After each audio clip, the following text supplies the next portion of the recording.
protéger vraiment les élections et la démocratie étatique. Et nous ne les oublierons jamais. Vous avez déposé la plainte aujourd'hui. Le mobile capital cette plainte. Et le procureur, qu'est-ce qu'il en a décidé? Oui, mais le procureur a reçu, il a reçu la plainte. Nous avons déposé cette plainte parce que nous avons estimé que l'armée, la police s'était très mal comportée et il y a des gens qui doivent répondre parce que vous savez comme moi qu'il y a plus de 100 morts, plus d'un millier de blessés, mais les responsabilités doivent être établies. Nous sommes quand même dans un état de droit où lorsqu'il y a 100 morts, en tout cas nous ne pouvons pas nous taire. Surtout que ceux qui sont morts parce qu'ils manifestaient pacifiquement pour exiger le respect de la Constitution. Et que la police a tiré avec des armes létales. Donc, dans la gestion de foule, dans la gestion des manifestations, on ne peut pas utiliser des armes létales. C'est défendu, mais parce que cela a été utilisé. Mais, mes chers amis, les responsabilités doivent être établies. Et nous avons cité nommément des gens. Nous avons cité M. Evariste Bochab, M. Denis Kambaye, tous ministres, parce que nous avons des informations sur qu'ils ont recruté des bandits.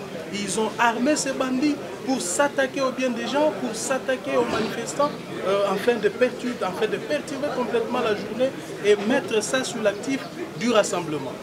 Et nous avons aussi cité dans cette plainte le général Kanyama, le général Amisi Tango, le général Bissengimana, parce que nous les avons vus sur les terrains des opérations. C'est eux qui étaient à la tête des opérations. Pourquoi ils n'ont pas empêché que les éléments sur le terrain ne tirent pas sur des populations?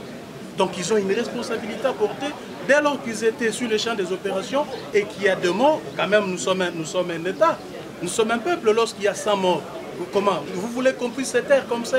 Ça va se passer comme ça? C'est pourquoi nous demandons au procureur, au lieu de nous menacer, nous qui sommes des victimes, qui commencent par arrêter ces gens-là, qui les inculpent, parce que nous menacer, nous, d'arrestation, nous qui sommes des victimes, ça paraît à une vaste blague, à une comédie. Le temps semble être dur, l'insécurité. Qu'est-ce que vous demandez à la communauté internationale pour votre sécurité? Écoutez, nous avons demandé à la communauté internationale de continuer à mettre la pression sur ces régimes finissants. C'est un régime aux abois. Nous savons de nature, quand un régime dictatorial est à la fin, nous avons connu ça avec Mobutu.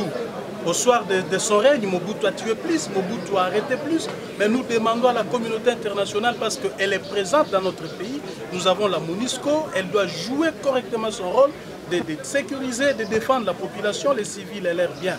Et de continuer à mettre la pression pour que notre constitution soit respectée, parce que la solution, en fait, c'est quoi? C'est le départ de M. Kabila, parce que aussi longtemps que M. Kabila continuera à gérer ces pays, ces problèmes continueront aussi à se poser.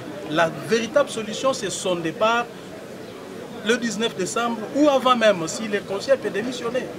Le Sénat, maintenant, la CENI n'a pas ouvert ses portes parce qu'au fait, vous devez déposer les mémos. Et aussi longtemps qu'on a bloqué. Est-ce que ça va continuer? Est-ce que vous êtes dans la procédure? Et le peuple, d'une manière ou d'une autre, le peuple a déposé son mémo. Vous avez vu que le peuple a déposé son mémo. Et si le monde entier est au courant qu'il y a un mémo, que le peuple s'est prononcé, je crois que le pouvoir de M. Kabila doit comprendre ça comme un message direct.